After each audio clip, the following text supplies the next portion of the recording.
From To Keto LLC, it's Keto Woman Podcast with Daisy Brackenhall. Hello Keto Lovelies, I'm Daisy Brackenhall and I've spent most of my life struggling with my weight and confidence and have always had a difficult relationship with food. Even when I finally got to my target weight after weight loss surgery and eating low carb, I couldn't maintain it and I was miserable. Keto has given me the freedom to fall in love with food again without the constant gain, loss, guilt, virtue cycle of before. Health and happiness is where it's at now, running on fat. Welcome to the Keto Woman Podcast. Each week I'll be chatting to inspirational women, maybe even a few men, to discover their secrets to success and share them with you. My first guest is Louise Reynolds.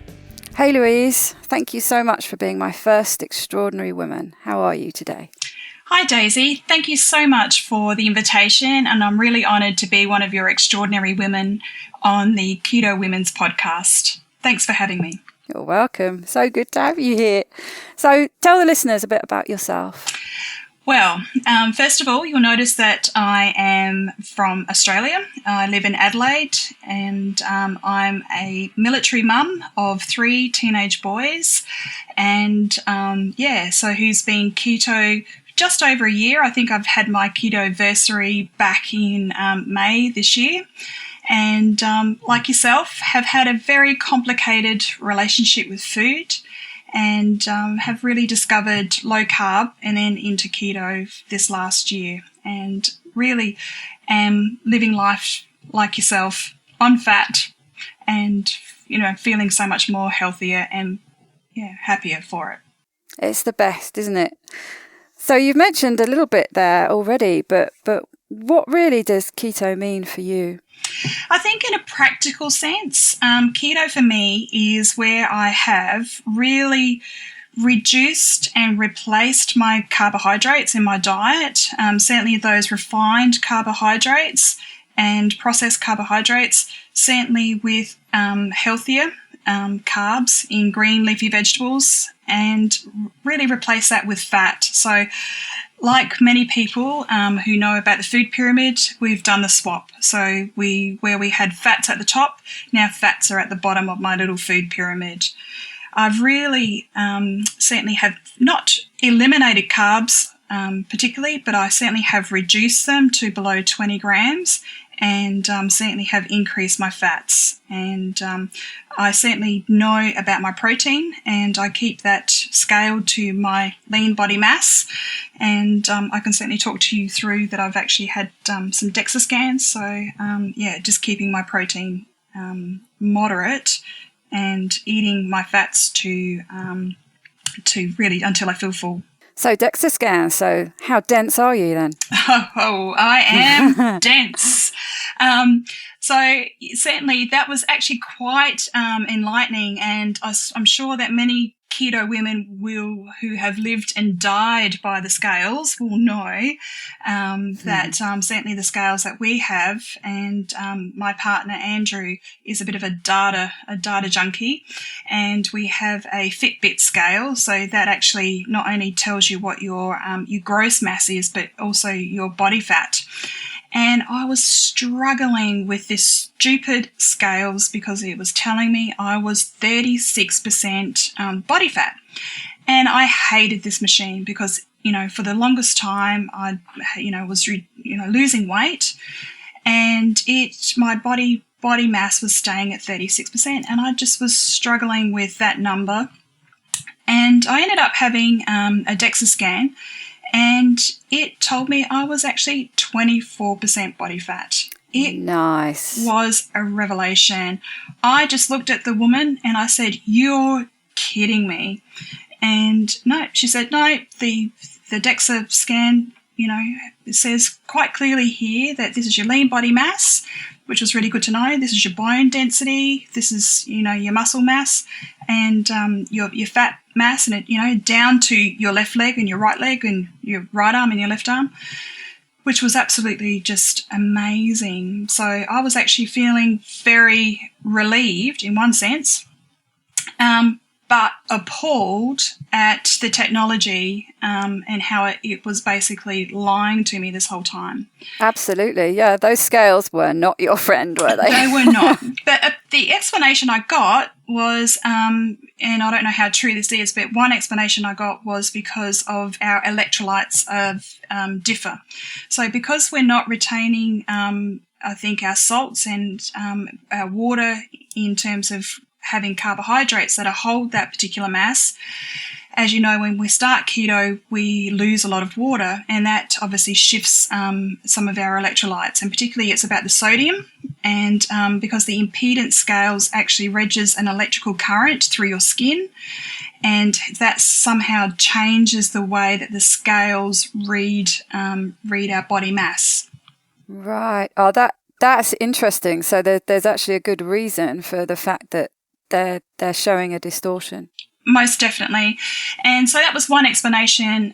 So yeah, I'm not sure, how true that actually holds, but because the impedance scales go through, read or measure through some electrical current, and because of our salt electrolyte differences, the way the electrical current processes through us, and the scales measuring that, it was obviously very, very different to what was in actuality. So I'm actually relieved to be 24% body fat at the moment. Absolutely. And that's why when we read on, the forums and, Facebook, the scales say this, I just am a firm believer of ditch the scales. And, if you really want to know what you are, then, DEXA scans are obviously a little bit pricey, but I believe you can get scoop-ons. Do you have those? Or Groupons, vouchers for, I've heard of it. Yeah. I'm not sure. It's definitely something I'd like to do at some point, a DEXA scan, because like you say, it's the only way to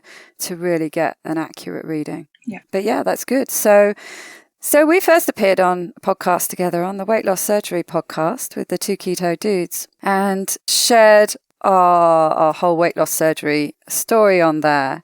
But what I particularly remember from that show was that you mentioned work you did with an eating disorder clinic, and I was really curious to find out a bit more about that. So I, a little bit more about me. I am a health researcher, academic, and so part of my, my weight loss journey was, for a number of years, really struggling with my relationship with food, and particularly, I suppose, around binge eating. And that was a lot to do with obviously being an emotional eater, and there was a lot of things happening in my life at the time. And as you sort of mentioned, we appeared on podcast 52 of the Two Keto Dudes series. 52? I think it's 52, yeah. And leading up to the decision to have weight loss surgery, for about 3 years, I was seeing a psychologist who was a clinical researcher at the university I was working for. And a lot of what we were going through was cognitive behaviour therapy, so looking at what were the triggers for the triggers around my emotions, what was my emotional state, which led me to eating. And a lot of that work was actually understanding what were those thoughts, those feelings that were associated, and then the resulting behaviour that led me to making that particular food choice. And you could see very clearly what the sequence was. I was thinking this or feeling this, and therefore I was behaving this way, and you were in that particular cycle of behaviours. So you could map out a pattern, as it were, so you could quite clearly see. When I'm always saying to people, journal what's happening with you every day, so you can see patterns. So that's one of the things you did in therapy, was to really map out exactly what was going on. Exactly. So there was a lot of journaling, a lot of diary entries, and, a lot of those sorts of escalations in emotions. There certainly was a lot of homework that was this is what I'm feeling, this is what I'm thinking, therefore this is the behaviour. What were perhaps some redirections that were happening? So a lot of the homework was just mind mapping and documenting that, as well as a lot of that narrative therapy as well. So the psychologist worked me through a number of activities and exercises. There was, weekly sessions, then it grew to obviously monthly, 3 monthly sessions as I was obviously working through a lot of those thoughts and feelings that was going on. There was certainly some high emotions connected with the relationship breakdown of my marriage at the time. We were moving into family court, of course. There was lots of family related issues that was going on, and obviously a lot of, as what Dr. Phil would say in pop psychology, having the party in my mouth to make me feel better, which saw me gain weight unhealthfully to quite a big, I was going to say a big size, but that I got close to 300 pounds, which is about 100 and nearly close to 140 kilos.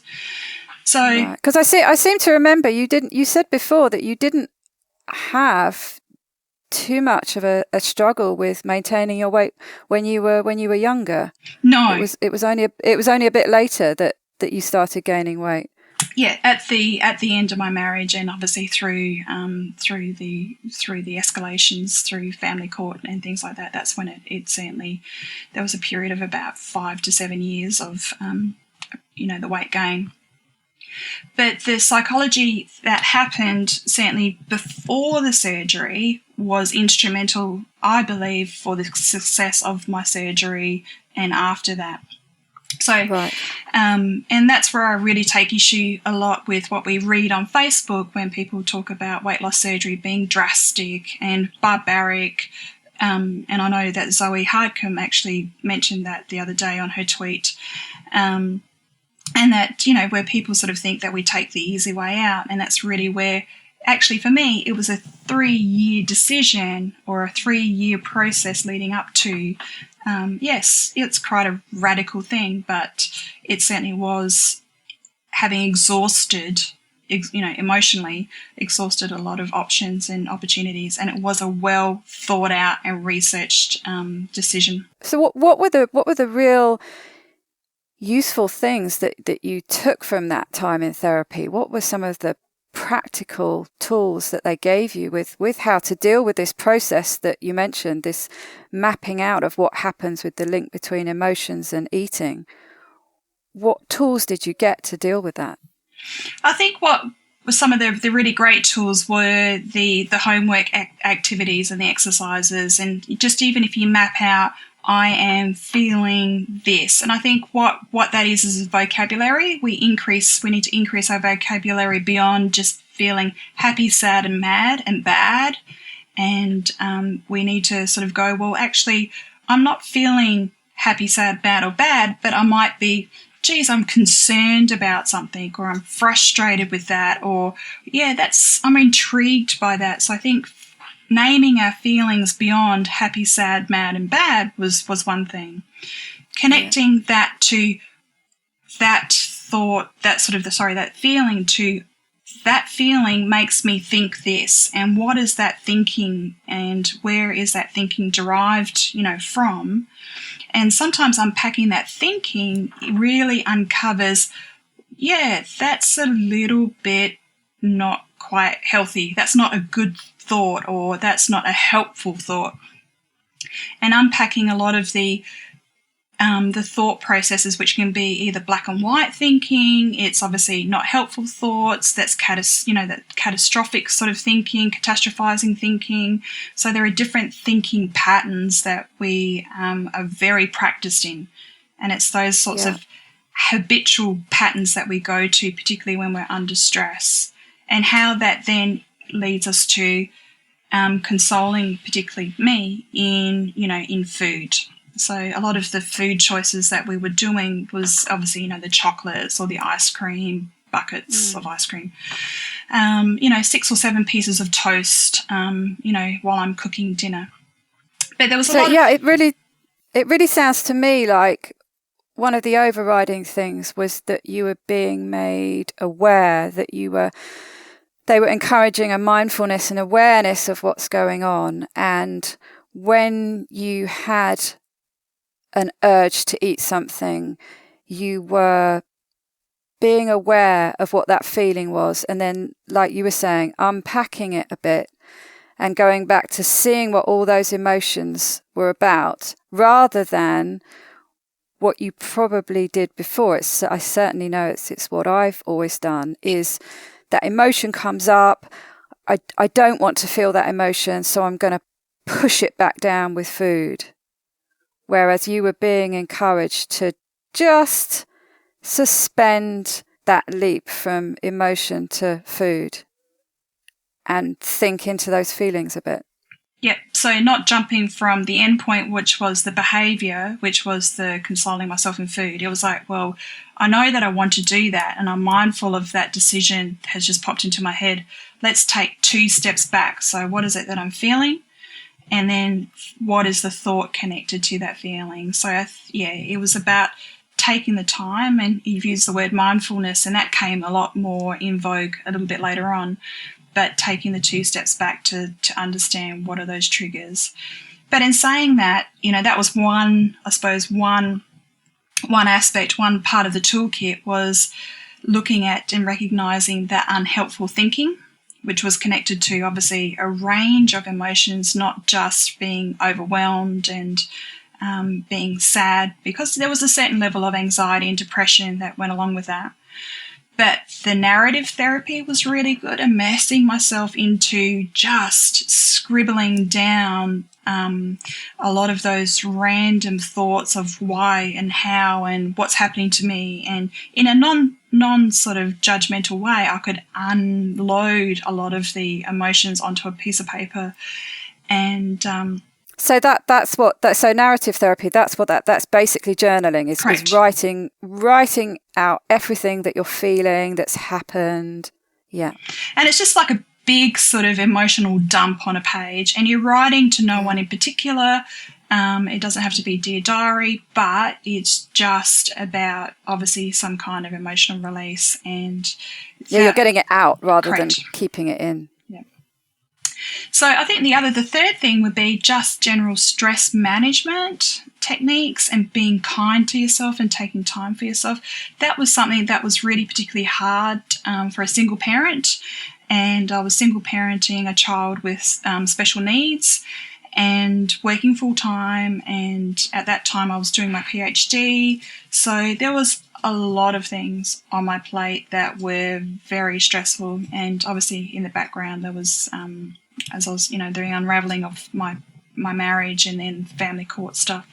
So it's more really all they could do was try and help you manage your stress. They can't reduce it because it was there. There's no arguing with that. But you found some useful tools to try and reduce the impact? Oh, most definitely.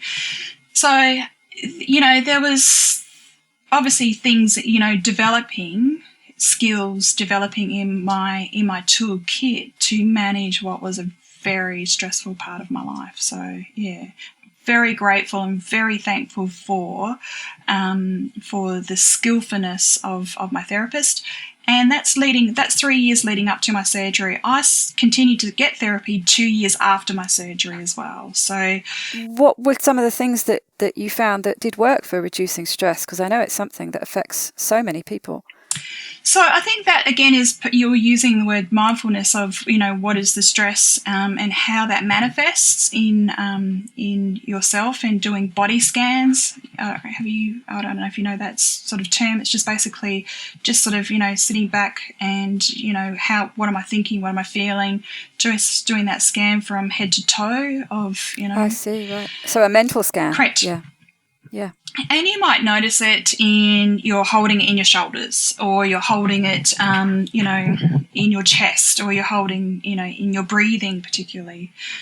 So that was one particular technique, and that was very useful to obviously, I know that I need to take some time for me, and time management and, all that balance, taking time for yourself and really connecting with those things that, to help relax and reduce that sort of inner tension. Yeah, that sounds good. So it's really identifying where physically it's in your body so that you can literally help yourself by trying to ease that with whatever it is, some kind of loosening up exercise or breathing it out or whatever it is, but really identifying it and being aware of where it is and helping release it, rather than, obviously, if you're not doing that, it gets locked in and you can end up with shoulder pain or neck pain or whatever it is, however it manifests. Yeah. And I think at that time, certainly afterwards, we moved away from the cognitive behaviour therapy in terms of obviously identifying what those trigger, feelings, thoughts and behaviours were, and really having had, a well managed in terms of the binge eating, certainly after surgery, and it moved more into a supportive counselling role.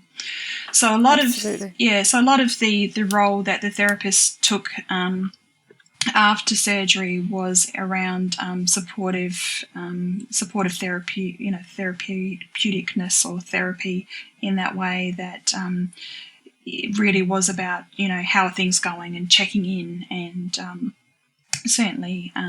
But the point is, you'd got yourself to a really good place of readiness to have the surgery, and then from that point onwards, it became a supportive role. But you'd really done some good work before. Correct. You had the surgery. Yeah. Most definitely. And, I'm eternally grateful for the relationship that I built with this particular therapist. And I know that that's not always the case with people who haven't found a really good fit with their therapist.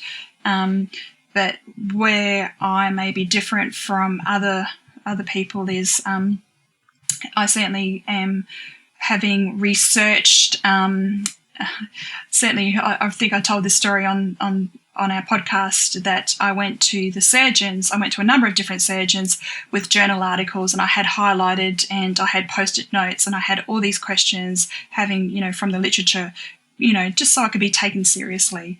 So for this particular therapist, I had researched the eating disorders therapy research group, and so it was almost like I was interrogating him in their first session. It's like, well, why should I be with you? So it's just like, okay, yeah. What model are you using? Now, why is that the one? Where is your evidence for this? It's like you say, a lot of people, they don't necessarily find a therapist they can work for. A lot of people actually don't necessarily want to work with or aren't ready to work with a therapist in the first place. But I seem to remember also that you mentioned that you got a lot out of the work of Gretchen Rubin, who I think is best known for her book, The Happiness Project. But tell me a bit about that, because that shows how someone can get some help from something as easily as just buying a book and being inspired by somebody. You don't have to go down necessarily the therapy route to get some really good insight. No, and you're right. And the work of Gretchen Rubin, as you're right, and that led me from the Happiness Project, which I thought was absolutely wonderful, where if people haven't read Gretchen's Happiness Project, it's a bit like Eat, Love, Pray, Elizabeth Gilbert's book, where Gretchen, over 1 year, decides to work on happiness, where she says she's not unhappy, but she wants to find what are the sources of happiness. So for each month of the year, she goes through and she focuses on one area of her life. So she works through her kids, her husband, her house, her job, and her other activities. So she goes from January to December. Where that led Gretchen was to her second book, which was Better Than Before. And so she focuses then a lot on her behaviours, and in particular habits. And she develops up a model which she calls the 4 tendencies. And these 4 tendencies are around how you respond to external or internal accountabilities or expectations. And she categorises them into 4 different types of people. And why that's relevant is, first of all, I'll tell you those 4, which is you are either an upholder, so you can be either an internal and external accountabilities or expectations, or an obliger, so where you meet external or other people's expectations, or you can be a rebel. You can just sort of go, well, that's just not happening for me, and you can stick it up your jumper. But it'll depend on which jumper you want to choose, that sort of thing. So you can rebelize it that way. Or you can be, the fourth category is a questioner. So why should I do that? So naturally, I am an obliger. So I need to have external accountabilities, which is why I took so long to do my PhD, because I was, externalizing a lot of it, and of why I needed to finish this wretched thesis without internalizing, that I should be doing this for myself. And I really struggled with meeting deadlines, and because I was too busy trying to meet what I thought were other people's expectations. And part of understanding where you are in these typologies is how you meet with other issues and other aspects of habits. And one of which was a light bulb moment for me was understanding you can moderate certain aspects of your behaviour, or you need to abstain. And I need to be an abstainer because I can't moderate, say, trigger aspects of my behaviours, such as chocolate. And that's really where, when I'm looking at how I respond to food, I need to not have it in my house. So if I have it in my house, then I'm an all or nothing personality. Same here. And that whole just eat everything in moderation. Yeah, okay. What rubbish. And my GP, my general practitioner, or PCP, primary care physician, says, yeah, I'm a moderation person. And I'm thinking, yeah, and how did that serve me at nearly 140 kilos? Moderation did not work for me. So I need to understand, in mastering my habits in being an obliger, external accountability, I need to have an accountability person. So who am I accountable to? And we work together to do that. So if you need to set me a deadline, then set me a deadline, and I need to respond to that. So, and it needs to be all or nothing. So it's got to be firm and set, because I can't moderate my workload. So it'll be done the night before. So yeah, as all good deadline undergraduate students do. But it needs to happen that way. But becoming aware and enlightened that way through Gretchen's model, and you can take a quiz. Her quiz is online. Highly recommended. It's just a short quiz to understand what your tendency is, and it's quite an enlightening. I was going to say, sometimes these quizzes are enlightening because you think you know which type you're going to be before you do the quiz, but it doesn't always necessarily work out that way. Sometimes it'll illuminate different things about you that you weren't quite aware of, that when someone points out, you think, okay, maybe, maybe I'm a bit like that too. Yeah. It sounds like you've learnt a lot through these few years. I was thinking, if there was one thing you could go back and tell your younger self, what would it be? Yeah, that's a really interesting question. And I think if I reflect back and talk to my younger self, I think it would be just be kind to yourself. And that self-love and self-kindness, I really could have done, certainly through my late 20s and early 30s, when, like many women, we struggle with meeting what we think are, these expectations of others, and, whether it's mother-in-laws or sister-in-laws or our own mothers, our relationships with our sisters, and particularly our husbands. Not so much our ex-husbands, but we'll move on from that. And, certainly being kind to yourself, and that self-love, taking time out for yourself is so important. Yeah, just give yourself a big hug. And And how would you get your younger self to listen to that message? Because I know I've thought about this question. I've thought of so many things I'd like to tell my younger self, but I also know how stubborn my younger self was and very unlikely to listen. So knowing what you know about yourself, how would you get her to listen? I'm just wondering whether you need a tattoo or something permanent to listen. Yeah. Can you etch it on my forehead? I don't know. That's a really great question too, because I think the thing was, you're right. I was, like my mum would say, like a bull in a china shop. I was raring to go. Maybe it's just the fiery redhead, ranger, ginger ninja that I am. I was full steam ahead and in my 20s, and I knew what I was doing and where I was going, and this was my career path. I don't know whether I needed just a big slap in the face or I don't know. A slap in the face and then a hug. Yeah. Perhaps that would have done it. Mixed messages. What is it about you? You always ask these awkward questions. I do. I do have a bit of a reputation for that, don't I? If you remember back in the Two Keto Dudes Facebook page, I was often remarked upon that I was asking awkward questions, and I can remember a couple of people saying, "Why can't you just accept that's the way it is?" Hell no! Could that? That's just not me. I like to dig around. If I get an idea or a theory that I think sounds great, I like to really dig around and test it. And I set the bar now with Tim Noakes and what he did in the first serial killers film, where you see him ripping pages out of his book, throwing them in the bin and saying, I got it wrong. I was the expert in this field and I got it all wrong.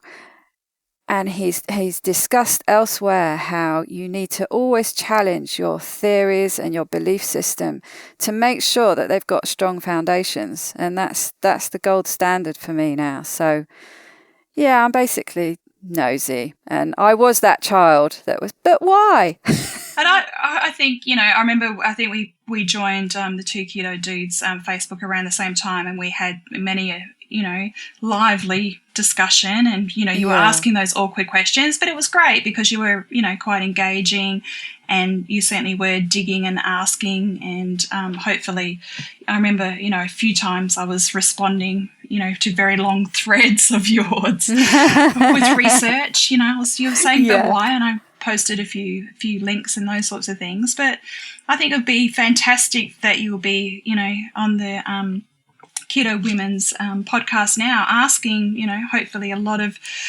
extraordinary women, curious about women's issues and their journeys. And, I think you've got the right attitude with asking us women these awkward questions. So thank you for taking this on. This is fantastic. Well, it's beyond exciting, and I just cannot wait to really get my teeth in. It's been so great finding out more about you. We're friends and we know each other reasonably well, but sometimes it's great to get into these deeper conversations and really dig around and find out interesting things about extraordinary women. I love it. And this is what the show's all about. I want to share these great stories with the listener, but I want you, the listener, to get involved. I want to hear what topics you want covered, what seemingly awkward questions you want answers to. What are those things that are driving your curiosity? So really, really would like you to get engaged and get in touch with the Two Keto Dudes and post some replies on the ketogenic forums and tell me where you want this podcast to go. Well, that sounds really exciting, and hopefully you've got a long list of extraordinary women that are lined up ready to go with the podcast. And I know that not only on the ketogenic forums that we've got some amazing stories that are shared on a daily basis there. And I also know that you certainly are very active in your Kick-Ass Keto Bitches group as well. So, and always available and asking and responding to those awkward questions that the bitchy bitches have, and shout out to them. Yeah. But yeah, I mean, a big shout out to them, because that group that was just started on a whim, really, when the Two Keto Dudes page shut down, and I realised I'd miss a certain part of the Facebook interaction. And that group has just grown to be something phenomenal for me. It is my absolute safe place, and I'm honoured that other women call it that. And I really have them, and you're a part of them, to thank for my development on this path, because I wouldn't be doing it without them, and I love them.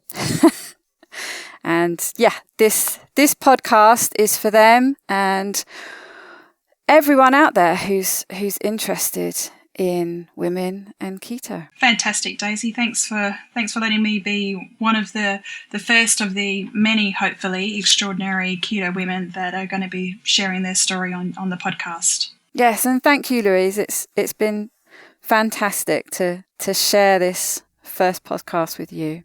Thanks, Daisy. Bye. Bye. Bye, everybody.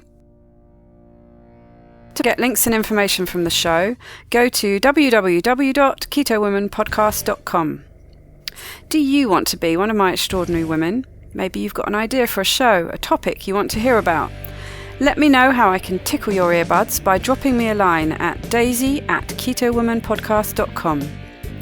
If you enjoyed this podcast and would like to help me make more, please head over to my Patreon page at patreon.com/ketowomen, where you can make a monthly contribution and join me on this exciting adventure. You can also simply hit the support button on the website. It's thanks to the Two Keto Dudes that I'm hosting this podcast, so please consider heading to their Patreon page at patreon.2keto.com and help them bring you more podcasts like this one. For those of you who are still with me at the end of the show, I thought I'd have a special segment here just for you. Each week I'm going to look for a great quote to leave you with. This week is a line from Nora Ephron. Above all, be the heroine of your life, not the victim. Bye-bye, Keto Lovelies.